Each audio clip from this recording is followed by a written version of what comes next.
Good morning, PhilGood. I am so happy to have all of you here. Thank you so much for joining in, and thank you so much for watching this video for those who are going to watch it at a later time. I have to say that I'm excited about this show, even though David is not going to be able to join in. Unfortunately, he's in the hospital. He's sending his love and care for everybody, and he's focusing on his healing journey, which is partially what I'm going to be talking about today. This episode isn't just about David.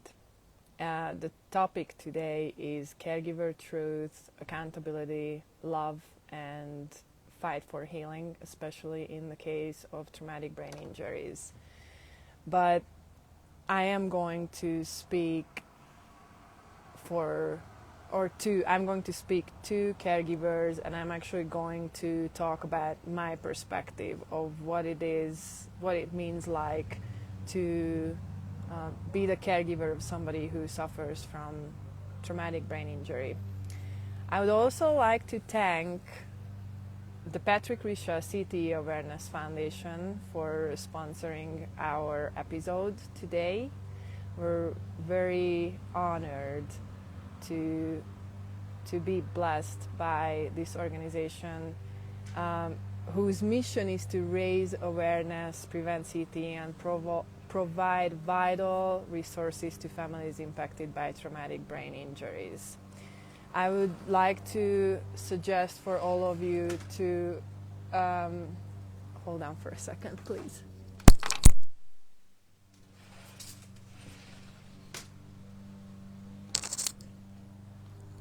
I would like for all of you to please visit the stopct.org website, where you can find more information about their mission and why we are joining arms with them. And then I'd like to tell you that Karen Ziegel, who started this foundation, has been helping us tremendously personally. So she is a person who is very influential, and influential in the sense of that she had a great influence over our journey, or David's recovery, or David's wellness journey, and I'm really grateful for her help. So I wanted to say that personally.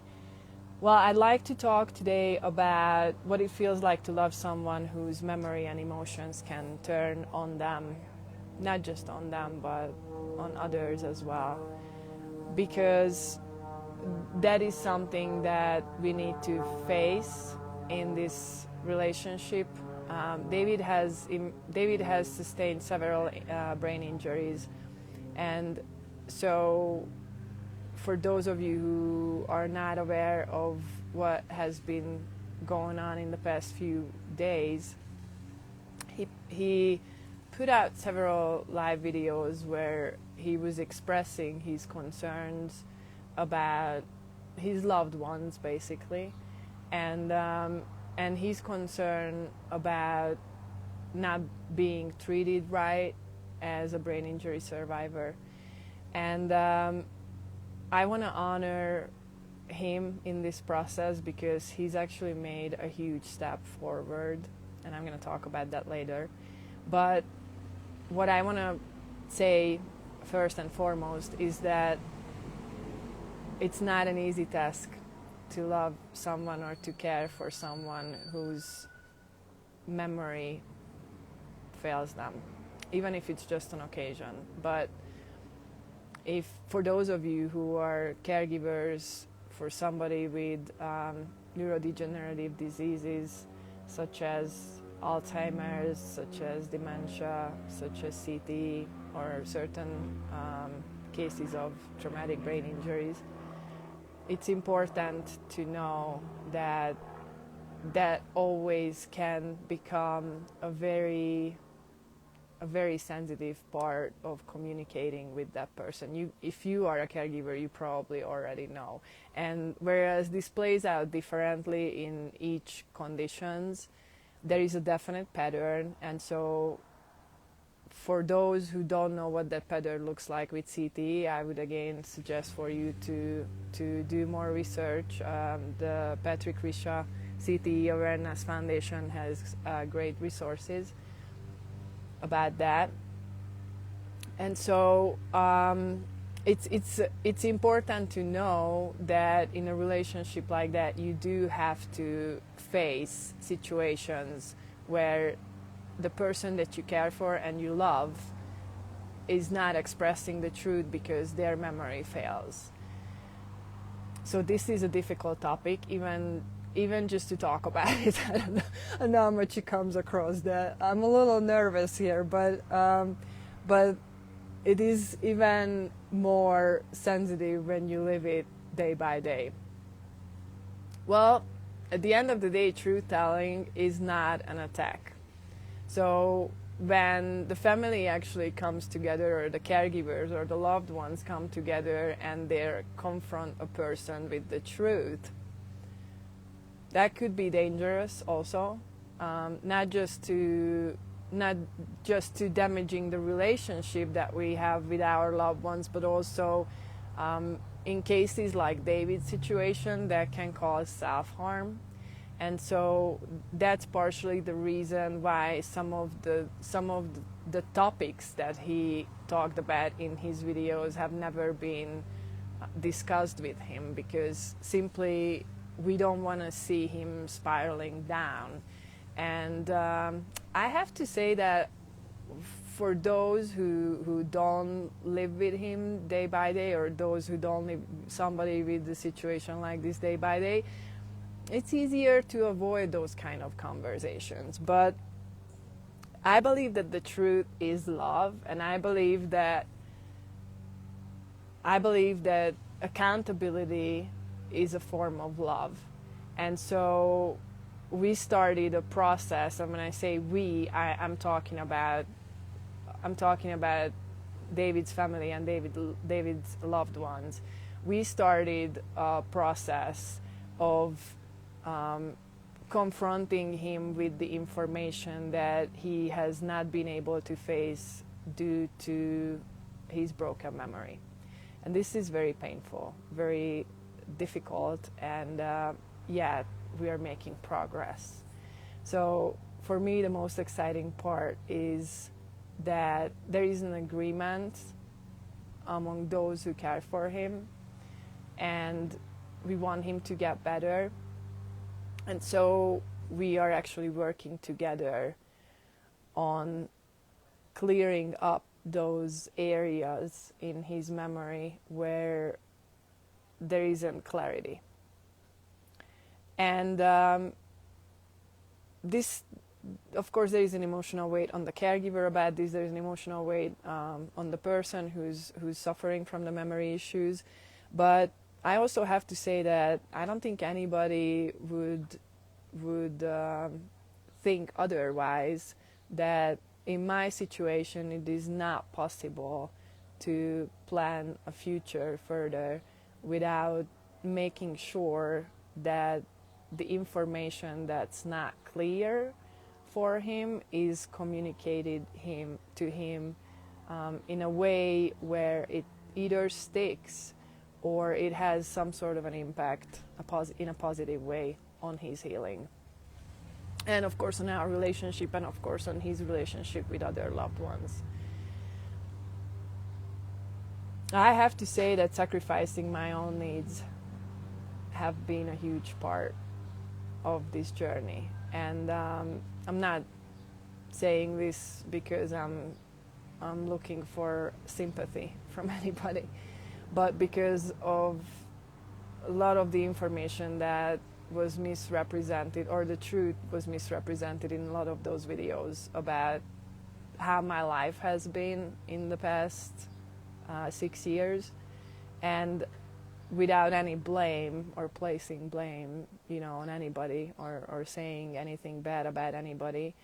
I just want to acknowledge that I sacrificed a lot more than how much he has been admitting so far.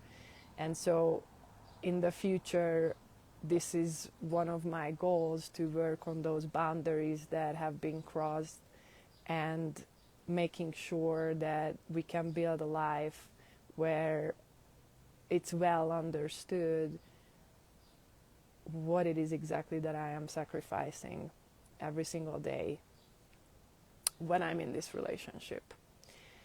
So I'm truly honored by him admitting, first of all, because this, as we all know, with any kind of progress we're trying to make in life, or self-development, or healing, or anything, the first and most important thing is that we have to admit that we are sick. We have to admit that we're lacking something. And so lately, the conversations that I had with him made it really clear that he understands that his memory failed him on several occasions, and he also understands that his perception was not right regarding many things.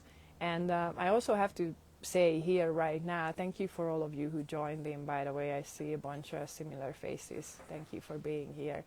It means a lot to me. I have to say that it's been really remarkable how much willingness he's been showing to see things differently. And because of what my experience is with self-development and healing and so on and so forth, I understand that without this step, I would have no hope, or we would have no hope. And I also have to say that he did say that I can go ahead and do this show without him. I didn't have too much time to talk to him, but I kind of told him what this show was going to be about, and he said, yes, go ahead and do it, and please tell everybody that I agree on it. So this is a weird response to many of those live videos that he put out in the past few days. Not yesterday, but the day before that mainly. Because we didn't really have the time and the opportunity to discuss these things in great details. So obviously he got just a very short breakdown of what I was going to talk about today, or what I wanted to talk about today, but he showed willingness throughout the whole thing. So as a matter of fact, he was even thinking about coming on. That was not possible, unfortunately. So I also have to say that he's made a huge progress in the past 6 years. And so even though a lot of the broken memories that have been sort of accumulated in his mind and creating stress,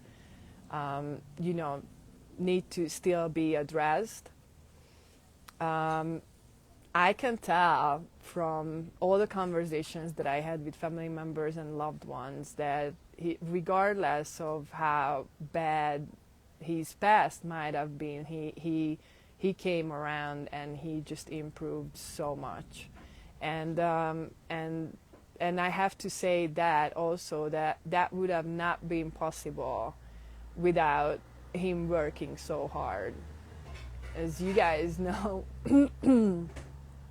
I am a big fan of lifestyle medicine, which means that anybody who I work with, on helping their healing, usually are required to make changes that they're not always excited about. And so David was solely the one person who I worked with in my whole entire life who was always very open and willing to try anything that I ever said or thought was good for him. Well, and then I also know that some of you, think that I would get mad at him when he ate sugar and stuff like that, but that's really not the case. It's just I needed to, like the changes that I thought made sense would have not made sense or would have been pointless if we were not surrounded by people who were supporting them. And so a lot of my disappointment when he occasionally refused to make those changes were not only because I knew that it would slow down his progress, but also because I realized that this fight is not just in our home. about the lifestyle choices, but it needs to go beyond our home because, for example, eating is a social activity.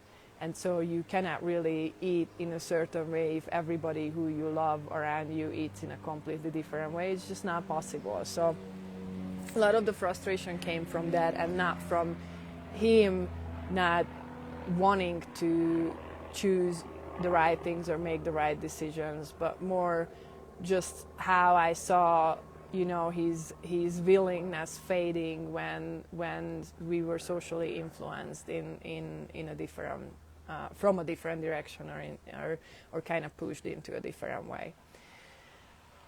I have a tremendous amount of hope because of what my conversations were with him in the past few days, and because of what kind of changes we already started to implement, even actually before I left for Colorado.